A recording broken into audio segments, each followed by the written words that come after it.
Olá, bem-vindos a mais uma entrevista com o especialista. Estamos hoje aqui com o Dr. André Cavalcante, que é urologista. O Dr. André, ele tem formação em urologia reconstrutora pela Universidade da Califórnia em São Francisco. Ele é ex-presidente da Sociedade Brasileira de Urologia na Seccional Rio de Janeiro, professor da Unirio e coordenador do Serviço de Cirurgia de Redesignação Sexual no Hospital Guy Figini, onde é o chefe da urologia, né? Então, primeiramente, André, bem-vindo, obrigado pela disponibilidade. A ideia com você hoje é discutir a respeito da cirurgia de transgenitalização feminina. Tudo bem, é um prazer estar aqui e poder conversar sobre o assunto que desperta, já despertou no passado polêmica, mas eu acho que hoje desperta, graças a Deus, muito mais curiosidade do que polêmica, que eu acho que é um processo já que tem sido já bem definido em diversas esferas, tanto no serviço público como no serviço privado. Então, muita satisfação e muito prazer em discutir esse tema.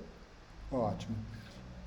Primeiramente, André, eu queria falar um pouco da indicação, né? Porque muitas pessoas associam o processo de transexualização com a cirurgia genital, né?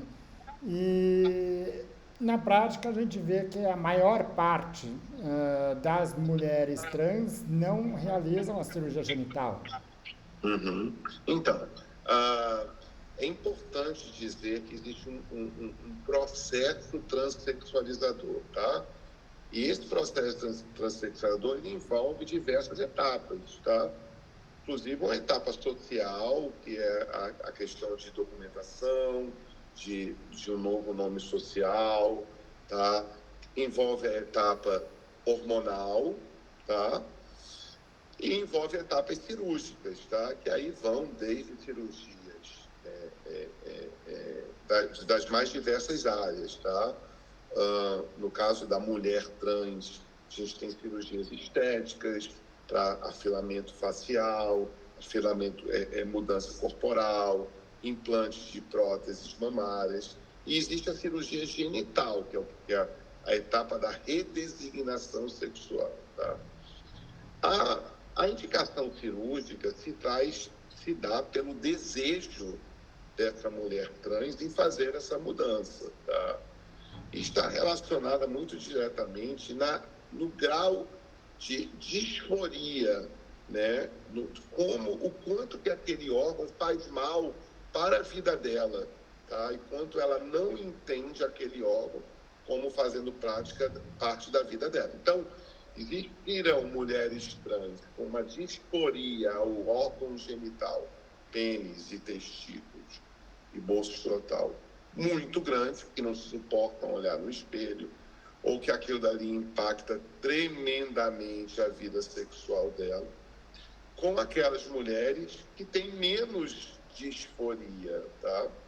E aí convivem melhor com esse pênis, ou esse pênis faz parte até da prática sexual da vida. Então, muito importante, e eu sempre pergunto, na hora da decisão cirúrgica, é entender como o pênis está envolvido na vida dela, tá? Então, tem mulheres que convivem bem e tem mulheres que convivem muito mal, que tem toda a questão social de apresenta, de roupa, de vestir, de inserção social, na busca de um parceiro, tá? Então, a gente tem que entender qual a necessidade que tem essa mulher em relação ao órgão dela, ao órgão genital. E é isso que vai definir, então, o procedimento cirúrgico dessa área. Ótimo. Bom, certamente você recebe muitos pacientes, seja no consultório, na universidade, que chegam relatando o desejo de fazer a cirurgia, né? Agora, e relatando que tem todas essas condições aí que você já relatou, né? Mas existem outros pré-requisitos para fazer o procedimento? Uhum. Então, Do ponto de vista legal, essa paciente tem que ter passado por uma equipe multidisciplinar, tá? Uma observação por uma equipe multidisciplinar que é composta geralmente por psicólogo, psiquiatras, seja o grupo de saúde mental e a parte endocrinológica, tá? Então, a primeira etapa sempre será essa etapa de observação, porque você tem, gente, diferentemente de uma questão hormonal, que tem a possibilidade, inclusive, de ser revertida e suspensa, um procedimento cirúrgico tem que estar muito bem definido, tá? Então, em geral, essas mulheres já chegam depois de uma etapa de tratamento hormonal. Tratamento hormonal que muitas vezes, por preconceito, por uma série de coisas, se inicia de uma forma com os pacientes se automedicando, ou uma amiga, ou um amigo, ou um profissional, às vezes não médico, medicando essas pacientes, até que elas encontram um profissional da endocrinologia, com experiência, e começa a regular toda essa questão hormonal, tá? Questão hormonal que vai ser suprimir hormônio, a testosterona, e repor os hormônios femininos, tá? Aumentar o nível de hormônio feminino, diminuir o nível de hormônio masculino. Bom, e aí existem várias formas e combinações de tratamento medicamentoso assim, tá? E a abordagem psiquiátrica. O SUS exige 2 anos de observação e um laudo multidisciplinar indicando o procedimento, depois que se acompanhar pela equipe pelo menos 2 anos. Na determinação do Conselho Federal de Medicina, esse prazo é menor do que as regulamentações do SUS e do Ministério da Saúde. É de 1 ano, tá? Então, de uma forma geral, o tempo mínimo será de 1 ano de observação multidisciplinar, variando para 2 anos se o procedimento for feito a nível de SUS. Mas é extremamente importante que isso seja levado de uma forma bastante séria pelo profissional. Ele entenda isso, dê a essa paciente esse tempo de maturação da sua ideia e converse, para que haja um bom alinhamento de expectativa. Então, é muito importante que não haja nenhum tipo de dúvida no momento da indicação, porque é uma cirurgia mutiladora, que uma parte dela é uma retirada total ou parcial de um órgão, e é uma cirurgia de reconstrução depois, tá? Eu sempre diz, né? Você destrói o Lego, e depois você destrói o Lego que estava de um jeito, depois você monta ele de novo, tá? E a gente tem que pensar sempre na questão da irreversibilidade. Obviamente que é possível você tirar um pênis e depois botar um neofalo, isso já está descrito na literatura, mas é uma coisa que não traz o menor sentido, tá? O sentido traz com que essas pacientes estejam muito bem definidas e muito bem observadas do ponto de vista da saúde mental para a tomada de decisão de um procedimento que tem que ser tratado como irreversível e que tem que ser tratado como extremamente importante no entendimento dessa mulher para ganho de qualidade de vida, etc. Ótimo. Esses prazos que você falou, de 1 ano, de 2 anos, a partir do momento que ela esteja acompanhando e que relatou aquele desejo de fazer esse tipo específico de cirurgia, ou é um acompanhamento mais geral no ambiente... Não, é em acompanhamento específico, com equipe multidisciplinar. Mas com foco nessa cirurgia. Com foco nessa cirurgia, que é a questão hormonal e a questão da psiquiatria, ou da psicologia. Tá, porque ela pode estar acompanhando no ambulatório, falar que não tem, naquele momento, o desejo de fazer a cirurgia e depois de 1 ano falar, não, eu quero partir para a cirurgia. Sim, mas ela já está no ambulatório, ela já está no segmento, ela já está num acompanhamento, tanto do nesse processo sexualizador do ponto de vista médico há 1 ano ou 2 anos. Ótimo, acho que deu para entender agora, né? Bom, um dos procedimentos, talvez o procedimento mais utilizado de transgenitalização feminina é a orquiectomia, né? Que é a retirada dos testículos. Mais do que a retirada, vamos dizer, do órgão em si, tem uma mudança funcional, que é o fato de que esse é o órgão que produz a testosterona, né? Como é que quais são os benefícios de fazer um procedimento como esse? Que você considera a cirurgia? Então, na verdade, a maioria das vezes a paciente está em bloqueio hormonal, tá? E a gente vai fazer a cirurgia juntamente com a redesignação, com a cirurgia peniana e de neovagina, tudo junto, tá?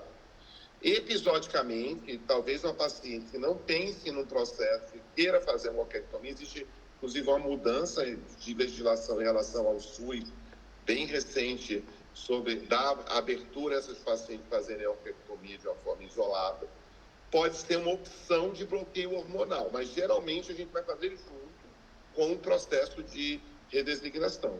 Testículo, pênis e neovagina, tá? E a paciente estava em bloqueio hormonal durante todo aquele tempo, aguardando, tá?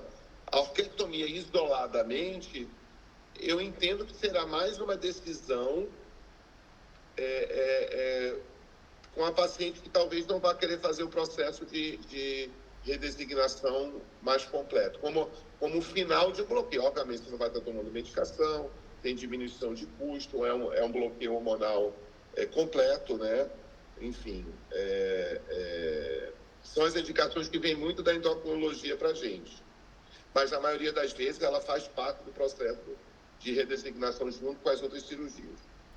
Ótimo. E as outras cirurgias, existem variações. Eu acho que as duas principais seriam a vulvoplastia e a vaginoplastia. Então, posso parar um minuto só para uma pessoa que está batendo na minha porta? A gente volta? Não? Sem problemas. Tá? Só para deixar a porta aberta aqui, um minuto. Eu estou dando uma entrevista aqui, uns 15 minutos.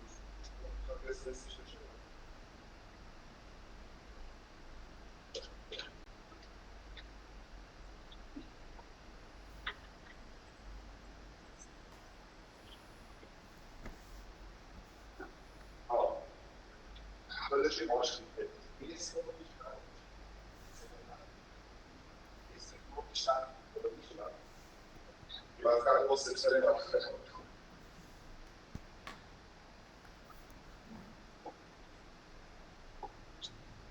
Pode voltar. Voltei. Ótimo. Depois eu corto esse pedaço aqui, mas sem problemas.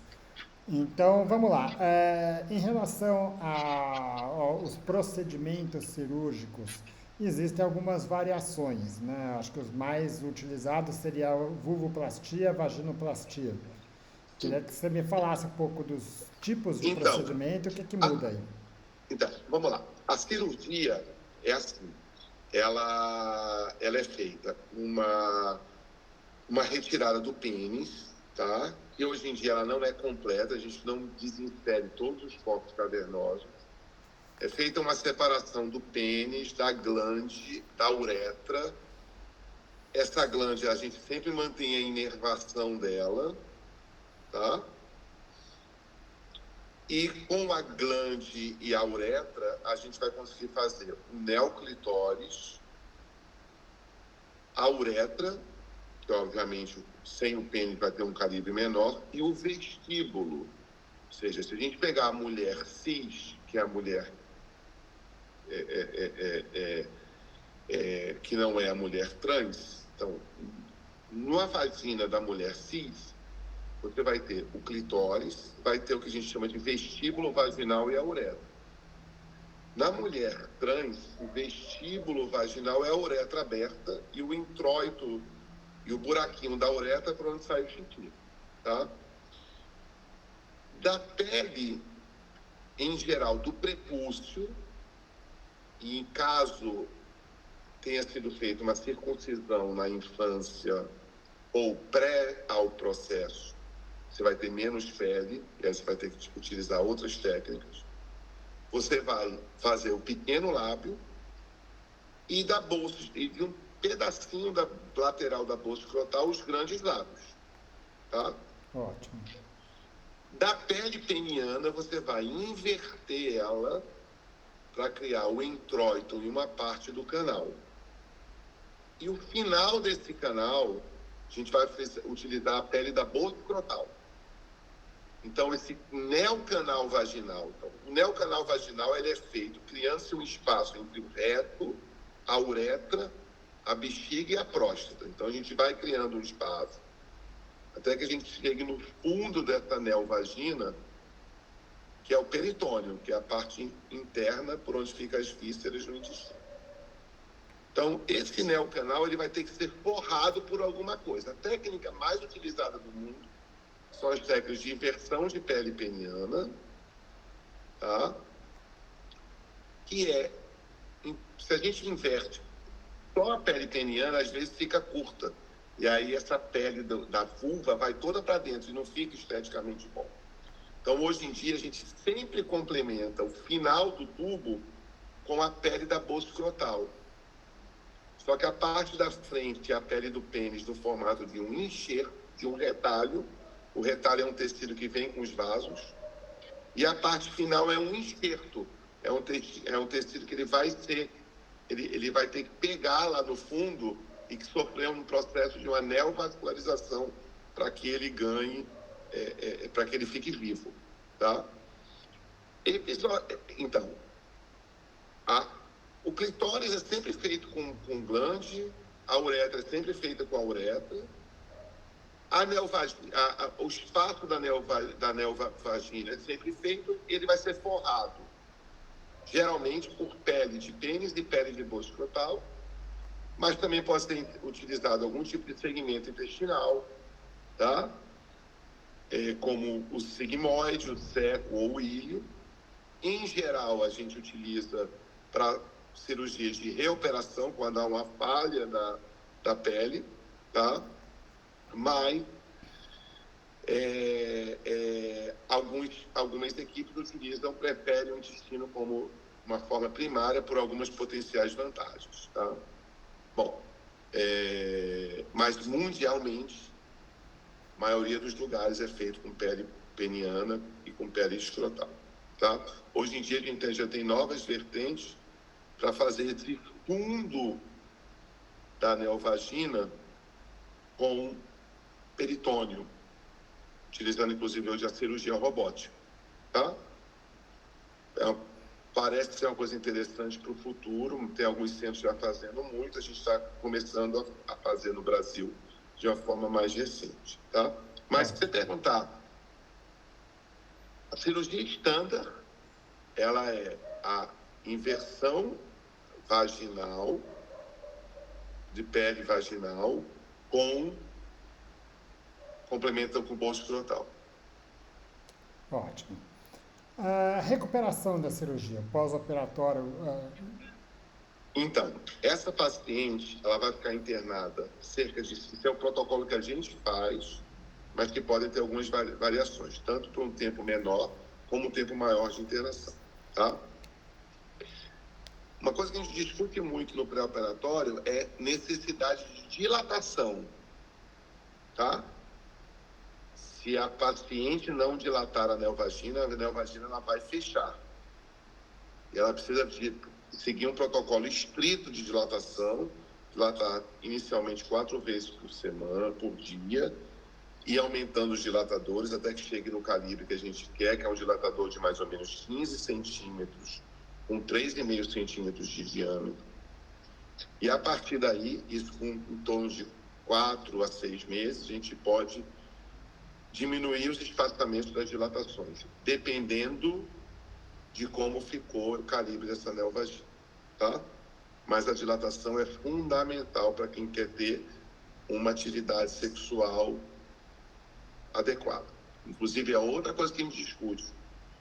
A gente já operou pacientes mais velhas, mais de 70 anos, onde talvez a vida sexual não seja o mais importante. Aí você pode fazer uma vagina um pouco mais curta, sem a necessidade de dilatar, tá? Então você tem que entender, mas aquela paciente, aquela mulher trans, que quer uma vida sexual ampla, é importante a dilatação.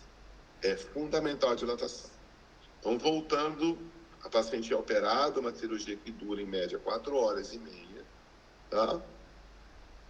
E a gente deixa essa paciente internada por 5 dias com um tampão vaginal. que é feito de um preservativo com gaze no interior. Um rolo de gaze, até gaze ortopédica mesmo, que a gente usa para colocar ali, com preservativo e prende. Essa tampão, ele não é mexido. Depois do terceiro dia, a paciente começa a sair da cama para sentar, então a gente faz, inclusive, profilaxia de trombose no pós-operatório, porque ela fica um bom tempo acamada. No quarto dia, ela já começa a andar um pouco mais. No quinto dia, a gente tira o tampão e começa a dilatação, tá? E ela vai para casa para fazer sua dilatação. E aí a gente vai entender, em algum momento, após os 3 meses de cirurgia, entre o terceiro e o sexto mês, a gente está liberando ela para a vida sexual, conforme for também a sua necessidade, a sua disponibilidade e o seu interesse, tá? Então é basicamente isso. 30% das pacientes farão algum tipo de problema na pele. Tem uma área de doação de pele, de mobilização de pele muito grande. Então, uma parte substancial das pacientes farão hematomas, edemas, uma pequena quebra da sutura, que você vai precisar, que a gente chama de descente de sutura, uma pequena área de necrose de um desses retalhos que foi rodado. Então, isso é considerado normal e a gente vai tratar isso clinicamente. E raramente essa paciente vai precisar de uma reintervenção, tá? E aí, depois de algumas semanas do pós-operatório, a paciente está com a vida dela completamente retomada e aí vai começar a reabilitação com a dilatação. A gente sempre coloca, é bom ter uma equipe de fisioterapia para fazer uma liberação de musculatura de assoalho pélvico, etc. Isso sempre ajuda. Estimular com um vibrador novas áreas de sensibilidade, porque vai existir um reaprendizado mental da sexualidade, tá? Entender as novas áreas de estímulo, isso é fundamental que essa mulher trans entenda que isso aí é um processo, tá? Que isso não vai ser absolutamente da noite para o dia. Ela vai precisar crescer com isso aos poucos, até que ela vai entender e se entender como um novo corpo, uma nova característica da sua sexualidade. Isso tem que ser sempre bem discutido antes, durante e depois, para que haja um bom entendimento na cabeça dela sobre tudo. Ótimo. Você já falou um pouco a respeito da vida sexual, né? Agora, para entender, ela vai ter orgasmo, a penetração tende a ser dolorosa, precisa usar alguma coisa para melhorar a lubrificação? Então, como é feita de pele, a gente precisa de lubrificantes, aí qualquer desses lubrificantes à base de água, KY ou algum tipo de lubrificante outro que ela queira utilizar, tá? Quando a neovagina é feita de intestino, o muco intestinal dá um pouco mais de lubrificação e o próprio peritônio pode dar um pouco mais de lubrificação também, tá? Dor vai depender do quanto que você conseguiu de calibre para atividade penetrativa. Por isso, mais uma vez, depende da dilatação, tá? O trabalho fisioterápico para fazer uma liberação da musculatura do assoalho pélvico é extremamente importante. Por isso, é muito importante equipe multidisciplinar antes, durante e depois, tá? Para que você consiga atingir os melhores resultados, certo? 60% a 70% das pacientes conseguem ter orgasmo penetrativo pelo estímulo clitoriano e dá toda aquela pele que o pênis dá e que tem muita sensibilidade erógena. Então, a gente vai ter sensibilidade no clitóris, no neoclitóris, sensibilidade nos pequenos lábios, sensibilidade na pele peniana, que está forrando o introito, que é uma pele com bastante sensibilidade erógena, e sensibilidade erógena da próstata, que ela vai ficar no fundo da vagina e vai poder ser atingido com estímulo penetrativo, seja com pênis, ou seja com algum outro tipo de estímulo penetrativo, vibrador, etc. Tá? De novo, demora, né? Algumas Eu já tive pacientes que já começaram a ter estímulo na dilatação, algumas outras demorando um pouco mais, mas o importante é que vai ter que se reaprender a própria sexualidade. E isso demora. Ótimo. Queixas urinárias são comuns? Então, um pouco de jatos falhados, geralmente no começo, isso melhora. E uma das complicações, que é uma taxa pequena, é de estenose de uretra. Então, aquela uretra que é aberta na pele, ela pode ali no meato, como o homem cis também tem isso, né? O pênis também pode ter estenose de uretra, estenose de meato. Então, aquela uretra que foi aberta na pele, ela pode fechar. Dificilmente você tem um problema uretral grave, tá? De uma grande cirurgia. O que você vai precisar é abrir um pouquinho ou dilatar um pouquinho essa uretra e, em geral, isso aí está resolvido. Problemas maiores de uretra são menos comuns. Ótimo. A pilificação ao redor, na pele, isso como é que funciona? Então, os pelos vão estar mantidos. A maioria das mulheres prefere ter um pouco de pelo, porque você vai esconder um pouco a cicatriz, né?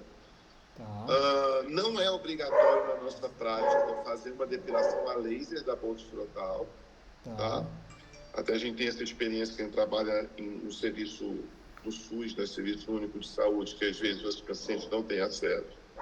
Se puder fazer, sim, mas lembrando que o processo do laser demora alguns meses. Então, se a paciente chegou agora, querendo operar agora, talvez ela não faça o laser, mas se é um processo, se atendeu agora uma paciente que quer operar daqui a 1 ano, ela pode fazer o processo de retirar de pelos, mas na minha visão não é obrigatório. Quando a gente tira a pele da bolsa escrotal, a gente destrói os folículos pilosos, tá? Como a gente descasca, tira a pele bem fininha, a gente vê a pele, quando a gente vê o pelo ao contrário, é porque o folículo piloso foi totalmente retirado. E se for o caso, você vai ali, queima um pouco. Em geral, a gente não vai ter pelo no fundo da vagina. Episodicamente pode ter um pouco, mas nada que incomode, tá? E a pele peniana, ela não tem pelo, né? Então, ela não é um problema para a gente ali no introito. Agora, pelo pubiano, aí vai depender da paciente se ela quer manter ou não. A parte quer, porque dá um aspecto mais em relação à cicatriz, etc. E aí depois você pode fazer trabalho de cicatriz, com laser para diminuir marca, diminuir cicatriz. Aí é um trabalho mais dermatológico. Tá? Ótimo. Alguma outra consideração a respeito da cirurgia? Não, assim, a minha consideração é que cada vez a cirurgia tem ficado mais padronizada, mais segura e com melhores resultados, tá? A paciente que quer passar por essa cirurgia tem que entender que é um processo, tá? É um processo que não é, a gente não está lidando com uma cirurgia de pequeno porte, é uma cirurgia de grande porte, tá? Que deve ser tratada por equipes com expertise, que estejam fazendo, não é a cirurgia que você vai fazer uma vez por ano, é uma cirurgia que você deve estar sempre fazendo, tá? Para que se ganhe expertise, ganhe experiência e que você possa oferecer os melhores resultados. E eu acho que hoje a cirurgia está ficando cada vez mais padronizada e com resultados mais eficazes. E desde que haja nessa mulher trans o entendimento que a cirurgia é importante para a vida dela, importante para a melhora da sua autoestima, importante para a melhora da sua qualidade de vida, ela tem que procurar, seja num serviço particular, seja num... Agora a gente já existe regulamentação para o atendimento em planos de saúde, tá? Então, isso vai ser uma crescente. Cada vez, graças a Deus, a população trans está mais inserida com empregos formais na sociedade, com isso elas têm acesso ao plano de saúde e com isso vão ter acesso também a essa cobertura. Isso é contemplado já pelos órgãos de saúde suplementar. Nesse momento, quem pretende fazer a cirurgia consegue ter essa cobertura pelo plano de saúde? Ela consegue, sim. Pode existir algum tipo de resistência, mas hoje existe uma determinação da própria ANS. Se a paciente está dentro do processo de transgenitalização e ela vai fazer procedimentos que sejam cobertos pelo processo, né, pela cobertura lá da ANS, os que estão no rol de procedimento, e todos os procedimentos estão no rol, né? A retirada do pênis, a retirada do bolso escrotal, anel, vagina, existem essas descrições já no rol. Então, por isso, o plano de saúde, ele deve, existe já uma determinação da ANS, que não é recente, a respeito disso. E o SUS, ele tem todo um sistema, né, relativamente bem determinado de todo esse processo como é feito no SUS, encaminhando as pacientes para os centros de referência para que as cirurgias sejam realizadas. Tá? Então, hoje, sem dúvida, a gente já vê um acesso menos fora da marginalização, entendeu? Menos fora da coisa secreta, e hoje cada vez eu acho que... E a gente vê isso, já visitei alguns serviços nos Estados Unidos de redesignação, então, se você for hoje para os grandes centros americanos, falando aí da Cleveland Clinic, estou falando de John Hopkins, estou falando de New York University, estou falando de Monte Sinai, eles todos têm serviços de redesignação sexual em funcionamento para acessar a essa população. Tá? Nos Estados Unidos estima que a população que se identifique como trans chegue entre a 0,5% a 1% da população. Então, num país, por exemplo, americano, se a gente passar isso para o Brasil, a gente tem mais de 200 milhões de habitantes, então a gente está falando aí de uma população de 10 a 20, talvez 1 a 2 milhões, né, no Brasil, que é muita gente. Ótimo. Então, existe hoje uma preocupação de saúde pública em relação a essa população. Claro. Uma última pergunta. Esses pacientes, eles fazem muitas vezes outras cirurgias de mama, de face, corporais, né? A cirurgia genital, ela pode ser combinada com outros procedimentos? Não, a cirurgia genital, ela é demorada, tá? Eu acho interessante e que não é uma cirurgia para a gente avançar em comorbidades, tá? É uma paciente, por exemplo, que pode fazer uma trombose, mas você tem que fazer uma descoagulação dela plena no pós-operatório, e se ela tiver ali uma outra cirurgia, você vai acabar prejudicando. Então, não existe uma determinação de que etapa as cirurgias não tem regra para ser feita. O paciente pode ter um ganho de mama com hormônio, ficar satisfeito ou botar uma prótese e depois fazer a cirurgia genital. A gente tem começado a fazer lá no HFP também equipes para fazer modulação vocal. E aí ela pode fazer em qualquer momento do processo que achar. Não existe uma regra para que uma coisa deva ou tenha obrigatoriamente ter ser feita na frente. Ótimo. André, acho que era bem essa a discussão, acho que deu para quem quer entender um pouco do processo, fugindo aí de toda a discussão política que existe ao redor disso, mas entender do ponto de vista médico como é que funciona todo esse processo, né? Então, acho que é isso. Acho que a gente tem que estar a par do processo político e pensar no cidadão, né, no paciente, isso aí. Ótimo. Obrigado mais uma vez a disponibilidade. Espero contar com você em outras discussões aqui. Sem dúvida. Um abração.